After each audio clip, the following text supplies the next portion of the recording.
Hi, this is Karen and Tim Titus from Stampin' on the Back Porch, and we are doing our podcast about creativity, paper crafting, and life. Last week on our podcast, we talked about chaos in the craft room, decluttering, Yes. the initial part. And Which there's no need in our house. yes, we have this ongoing debate, but we're really trying to do some decluttering. And so we thought, what a good time to invite all of you to do this along with us. The only debate is that she wants me to get rid of my stuff so she has more room for her stuff. That's Yeah, and our podcast is just about crafting, so he's in luck because we're not going to deal in depth with his kitchen and other areas of the house. This My is just books. about my crafting. So my junk, my memorabilia. the first thing I really wanted to share this week was just some of the great comments we've got about this. You know, our conversation always continues over in the Back Porch Stampers on Facebook. So just go to Facebook, look for Back Porch Stampers because we would love to hear your ideas. Today we're going to continue this process and talk a little bit about how people are working to clean their room up. And our next podcast, we're going to be sharing specific ideas of how people are organizing their paper, the cardstock, and all that. It'll be way more specific. And I'll have a lot to say about that. Next week, we are also going to do a video about our craft house, a tour. We've been asked for that. We're going to see if we can hold the camera steady. So that will be on YouTube. But after that, we'll do a podcast and we'll kind of take you through a verbal walkthrough. And I guess. we will bypass the kitchen. No, we won't. So I said, so the kitchen has to be presentable. But I think, we're really make-do people. So you might be surprised at some of the basic things that we use for organization. So anyway, the idea that I shared last time that really got a lot of comments and was just so fun to hear, it was the idea of taking a lot of the craft supplies you aren't using anymore, put them in boxes and make them like surprise boxes. Use them for when the grandkids come over or give to neighbors, do a porch pickup, do anything. But the idea of opening things and having all these new things to work with, pass that on with the things we have. And we got some really awesome comments. So I have to tell you a few. Chris Pearson said, lately, I've been trying to downsize. I could never use all the cardstock designer series paper I have in my stash, but I just can't throw away all those extra supplies. I pulled out a bunch of things and about 24 decorative scissors. Remember those? Do you remember those? The scissors that had all these kind of sharp edges and stuff? I gave them to a friend for a 3-year-old granddaughter to play with. I pulled out extra cheap markers, colored pencils for her, tossed in cardstock, gave her a big box of supplies. And here's the great part. I could easily give her 2 more and never miss a thing. That's true confessions because isn't that true? My advice, she goes on, would be to be ruthless. I'm learning that having too many things to pick from isn't always a good thing. He who dies with the most toys probably never had a chance to play with them all. That's good, Christine. There's a whole lot there. There is. I think that's a great comment. And one of the things that I was thinking about when we were talking about this was I'm reminded of, a couple of things. You know how easy it is if you have grandkids and you're going to buy gifts or something for kids, it's so easy to go to the craft store and buy a pre-made, they're going to make all these things and you get all the crafts in them. And we sell crafts that are like that too. And they have their place, like paper pumpkin kits. But I thought how special it is. Sometimes we can just make the best gifts by just putting in assorted different things, whether they're gifts for a birthday or whether they are just here, have a fun day doing this. I think sometimes we kind of over rely on the polished, finished looking gift. So I just wanted to reference a friend, Sally Anderson, who taught me years ago. She gives great gifts. And she would give gifts. I just remember when our kids were young, she would do gifts like for a child's birthday party or something, or for a friend. She'd go get a trunk and go to the thrift store and buy a bunch of perfect things for dress up. And so she's not buying a dress-up package where you've got all the things that kind of fit a kid. She's going and actually putting together some very unique things. And can you imagine how much that gift would have been played with over the years and how special that is? And that, it stands out because we don't give those kind of gifts. And I'm feeling the same about create your own craft supplies. You might even have some patterns in there, things. And I thought, I just kind of love that idea of doing something that's very personal. Karen and I still use the mink coat that she gave us a long time. Yeah, that's right. No, that's a joke. But it is kind of that, just that idea. And so if you have a grandson that's really into particular things, put in, even if you're doing a stamp set, but stickers, things that tie in to what they do, papers that kind of fit. And I just thought, anyway, so I just love that personal idea. So I had to pass that on. And Sherry says, thank you, Karen, for suggesting making craft boxes for kids. I have tons of papers, so I'm going to buy glue and kid scissors. I'm going to make some and put them out by the mailbox for parents to take home to their kids. I'm going to sign a note on each one from the craft lady. Hopefully the kids will enjoy them, and maybe it will inspire them to be crafters one day. I love that idea. So I said to her, let us know how it goes. Another Sherry said, I love the idea of a box of things for kids. I have tons of old cardstock and paper to get rid of. I wasn't sure how. I'm going to make up a box and take to a neighbor who has 5 little girls. Hopefully they'll have fun things. I'm adding some glue and scissors. You just think about that and you have a complete package for a whole lot of creativity. And I'd forgotten to mention that, adding the glue and the scissors is just a great idea. And Carol says, last year I went through my craft supplies and gave lots of supplies to someone from our church. I hate to say it, but I can hardly tell anything is gone. I've got to get a lot more serious about decluttering this year. I think we find that craft supplies just seem to multiply on their own. And Joan, who we just met with when we were down in Florida, how fun is that, lives in a planned community in Florida. She discovered she had every hobby known to man, and she thought she could be a quilter, artist, knitter, wool applique artist, on and on and on. I did what Feng Shui says and asked myself what I truly love to do. I thank my materials, my yarn, my shards of glass, on and on and on.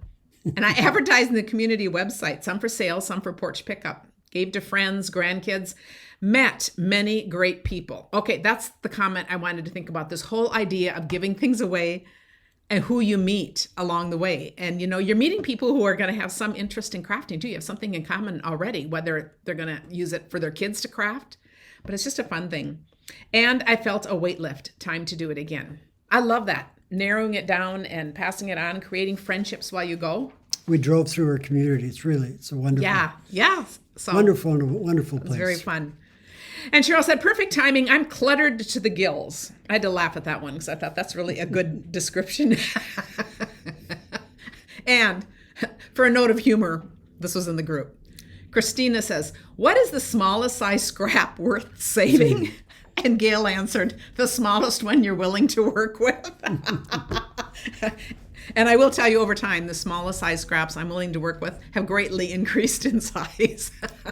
But I think that is just... And I've always got to mention this. There's a book called A String Too Short to Save, and it's a memoir of a father who the daughter found a box in his attic after he had died, and it was a box full of strings. And the box was labeled, strings too short to be saved. Yeah. But they'd all been saved. And we thought, and that was Depression era. And I thought, where you saved everything. And I thought that is one of the best titles ever, because it says so much right there that we as crafters kind of fall into that mentality. Oh, I just might need it someday. It just, I just better not get rid of it. But that just kind of says it all. So it does. And we've never read, I'm not sure if it's a short story book, and we've never actually read it. I don't remember what it is, but we've talked about it for years. And I thought the title alone, I really have to look that one up, because the title alone says for so me, much. I have Get Well cards from when I was in high school. So these are cards too memorable to no. That's okay. I don't mind that. I just want you to diminish. I want to give him, like a box to put the memorabilia. But you know how that all goes. Too old to save, but I'll save them anyway.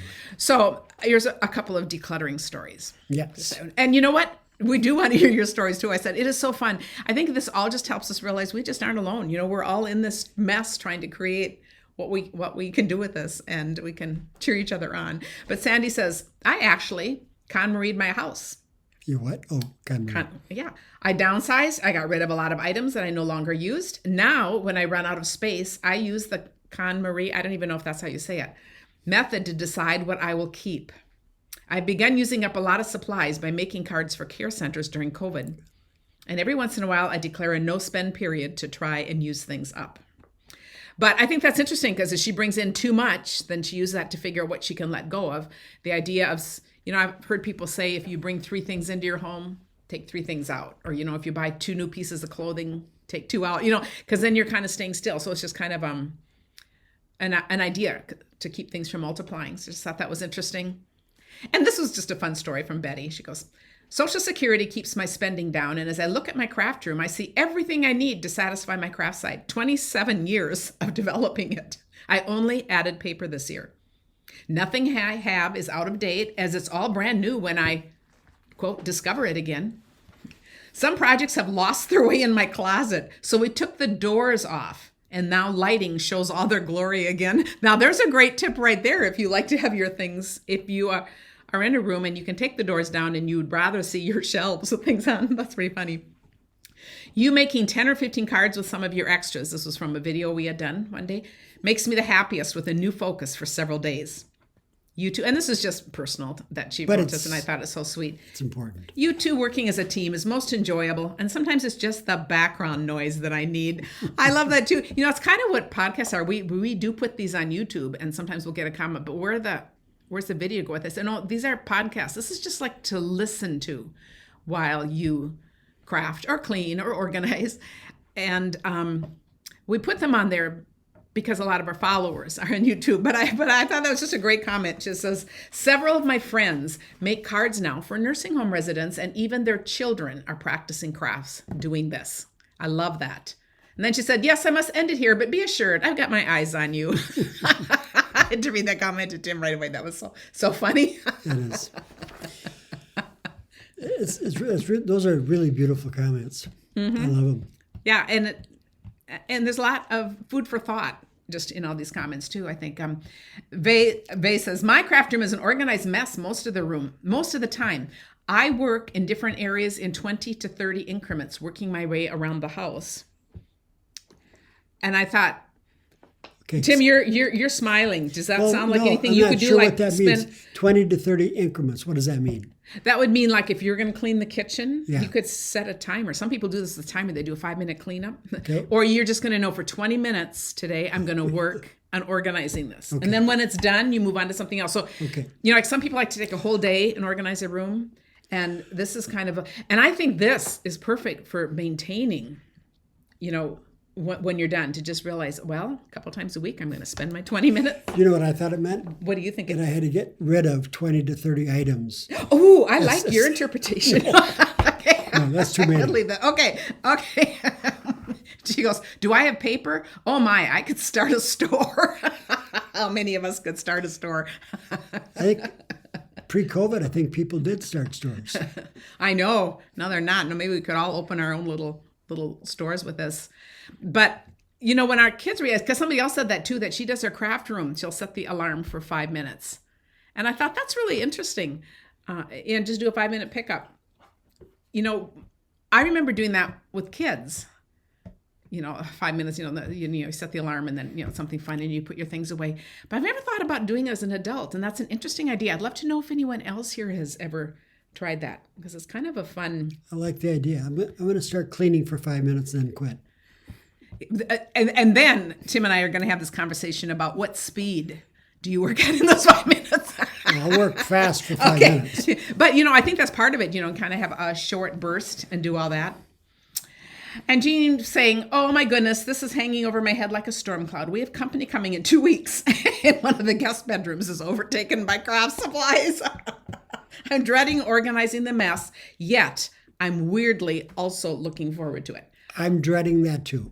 But are you kind of oddly looking forward to it and feeling like it's just fresher and cleaner?